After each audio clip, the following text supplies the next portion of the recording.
Samurai X, como se conoció en Latinoamérica, tiene como obra de origen el manga de nombre Rurouni Kenshin, pero yo lo que conozco y de lo que aquí te voy a hablar es del anime por finales de los 90. El problema con el anime en general resulta del prejuicio que existe sobre este como un producto animado infantil. Sin embargo, está muy lejos de ser totalmente cierto. Es verdad que el anime tiene muchos recursos de comedia y visuales que resultan atractivos para un público infantil, pero en muchos de ellos lo que se desarrolla es una verdadera novela, una obra literaria con profundidad y muchas veces dramática. No es el caso obviamente de todos los animes, pero creo que de este en particular sí lo es. De hecho, la experiencia de volver a ver un anime como Samurai X ya de adulto me da otra perspectiva de la obra, algo mucho más enriquecedor a nivel narrativo. Entre las cosas más interesantes de esta historia es que se enmarca en un contexto histórico de Japón, como lo fue el fin del shogunato Tokugawa, casi a finales del siglo XIX. Además, la historia se desarrolla en torno a un samurái, esos guerreros míticos y complejos representativos del Japón antiguo y su cultura.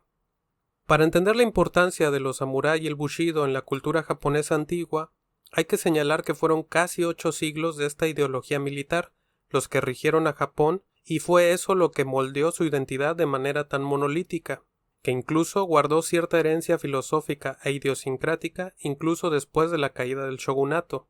8 siglos se dice fácil, pero es 4 veces el tiempo que tiene México como nación independiente. En principio, Samurai X no es una historia de héroes y villanos, por el contrario, es un planteamiento filosófico sobre la guerra y la paz, y que lo que entendemos como héroes y villanos realmente es subjetivo. En sí, la historia trata de la pérdida de objetivo, de pertenencia, del destierro debido al cambio y la búsqueda de un nuevo propósito. Toda la historia fluye a través del protagonista Himura Kenshin, un antiguo samurái y ex asesino del Japón de finales del 1800. Kenshin, como samurái, adopta la filosofía del Bushido o el camino del guerrero, pero en algún momento de su vida supone que la guerra no puede continuar y decide colaborar con el emperador, Meiji Tenno, para establecer una nueva era de paz. Pero, para hacerlo tiene que hacerlo como un asesino, con lo cual traiciona sus principios y al Bushido. Con sus habilidades, Kenshin se convierte en el asesino más conocido y temido y recibe el alias de Batusai, el Destajador. Pero es precisamente en uno de sus asesinatos que Kenshin empieza a dudar sobre si está haciendo lo correcto y empieza a entrar en un conflicto interior. Finalmente se desata la guerra entre el shogunato y el emperador, imponiéndose el emperador y ganando el nuevo gobierno Meiji. Con la victoria, Kenshin decide dejar la espada, la guerra y el asesinato, por lo que se pierde de la vista de todos haciéndose pasar por vagabundo, haciendo referencia con esto a uno de los samuráis más míticos como lo fue Musashi Miyamoto. Como vagabundo, Kenshin empieza a llamar la atención porque carga una espada samurái, que con el nuevo gobierno Meiji los samuráis y las espadas estaban prohibidos, pero él siempre tiene que aclarar que su espada es especial, una sakabato o espada de filo invertido. El filo lo trae la hoja por la parte posterior. Contrario a lo que el protagonista dice, que no puede matar con ella, sí podía matar con ese sable, pero por la técnica era un sable poco útil y que resultaba peligroso para el propio portador, por traer el filo en su contra. La idea es que Kenshin tampoco podía dejar de ser lo que era y para lo que había entrenado toda su vida, un guerrero samurái, pero con su sable especial decide que por más que ataque no podía matar. Con todo lo anterior, Kenshin decide ser un pacifista y dejar atrás su historia de asesino. Claro, pero no un pacifista como Gandhi. A su manera, Kenshin te iba a pacificar a golpes si te ponías rebelde. En su camino de vagabundo conoce a Kaoru, una joven practicante de un estilo de combate cuyo fin no es asesinar. El hecho de que Kenshin fuera vagabundo era simple. Él era ahora un desterrado en su propia nación, ya no pertenecía como samurái y por convicción propia no volvería a asesinar. Así incluso pudiera ser necesario, tal y como lo marca el propio Bushido. Ahora carecía de propósito y lugar en su propio país. Como casi cualquier vagabundo, ahora Kenshin era un despreciado, un olvidado y un fantasma. Pero es Kaoru quien le da propósito y un hogar, y es a través de ella que Kenshin encuentra pertenencia nuevamente. Juntos empiezan a vivir aventuras y su grupo se hace más grande con la incorporación de otros personajes que casualmente tienen sus propias motivaciones para estar solos o alejados de la sociedad. El anime tiene varios arcos y desconozco qué tan fiel sea con el manga, pero para mí el arco clímax fue el del antagonista Makoto Shishio. Como Kenshin, Shishio era un samurái y un asesino. De hecho, fue el sucesor de Kenshin como asesino. Pero durante la guerra deciden matar a Shishio ya que en el nuevo gobierno no había cabida para los samuráis, y él parecía ser uno muy letal y despiadado, por lo que lo atacan y lo queman. Pero, como Rasputín, Shishio demuestra una capacidad sobrehumana y sobrevive aún con las quemaduras y heridas recibidas. Este arco es el más profundo porque no va de héroe y villano. Shishio no es un villano como tal, sino un antagonista. En realidad, y a juzgarlos por sus actos en la guerra, Shishio y Kenshin eran iguales, ambos asesinos.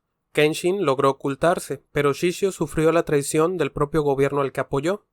Al sobrevivir, Shishio entiende que su propósito debe ser mayor y decide derrocar al gobierno para instaurar su propia visión de gobierno en Japón, un gobierno dominado por la violencia y el temor de la guerra. En su camino, Shishio se hace de aliados, gente que como él habían sido dejados atrás por no pertenecer a esta nueva era. Eran parte de un pasado que el nuevo gobierno quería enterrar y al no pertenecer a ningún lugar, estos personajes también deciden acompañar a Shishio en su conquista. De hecho, muchos de estos personajes también cargan historias sumamente dramáticas. Si viste el anime y te acuerdas, hay un monje budista llamado Anji, cuya historia es sumamente trágica y puedes entender las motivaciones que hacen que acompañe a Shishio en sus planes. La batalla final entre Kenshin y Shishio, además de ser un combate bastante exótico, es un combate filosófico y de posiciones ante la vida. De esta manera, son dos guerreros similares, con puntos de vista totalmente opuestos, que ninguno de ellos se puede catalogar como héroe o villano. Ambos actuaron de forma inhumana al ser asesinos, pero que dentro de su convicción lucharán por lo que cada uno de ellos piensa que es correcto. Uno desde el lado de la paz y otro desde la guerra. Al final ganan Kenshin y sus amigos, y Shishio muere a causa del agotamiento y sus propias heridas por las quemaduras que ya tenía. Pero el resultado es amargo. Kenshin no sabe si realmente Shishio tenía razón, y piensa que solo la historia daría la razón a quien la tenía. Uno de los amigos de Kenshin le dice que no se preocupe, ganaron. Ellos tenían razón. Pero Kenshin inmediatamente replica, eso era lo que diría alguien como Shishio, porque él pensaba que el fuerte, el ganador, era quien imponía la razón y él no está de acuerdo en eso. Las circunstancias, la victoria y la época se pusieron del lado de Kenshin, pero eso no era estrictamente tener la razón. En sus aventuras, Kenshin es invitado por el nuevo gobierno Meiji para que sea un alto cargo militar, pero él siempre se niega. Él los ayudó durante la guerra mediante actos despreciables, pero no formaría parte del nuevo gobierno porque conocía de lo que eran capaces, pero sin embargo, reconocía que eran tiempos de paz, y fue por lo que finalmente luchó y por lo que llevó a cabo todos aquellos actos despreciables con los que carga en su conciencia. Ese es en sí, a muy grandes rasgos, el sinsentido de la guerra. Actos crueles e inhumanos en el choque entre grupos o naciones por convicciones e ideales opuestos. En la guerra actual, como en la antigua, los guerreros en términos básicos son asesinos, quitan vidas en defensa de sus creencias, lealtades e ideologías, pero para el bando ganador, los mejores o más efectivos asesinos resultan héroes, y para el bando perdedor resultan villanos. Y al final, es el ganador el que termina escribiendo la historia, algo que el relato de Kenshin trata de ir en contra bajo un enfoque pacifista. Finalmente, te recomiendo disfrutar de este anime y de su historia si nunca lo viste, o de revivirlo si es que como yo lo viste de niño.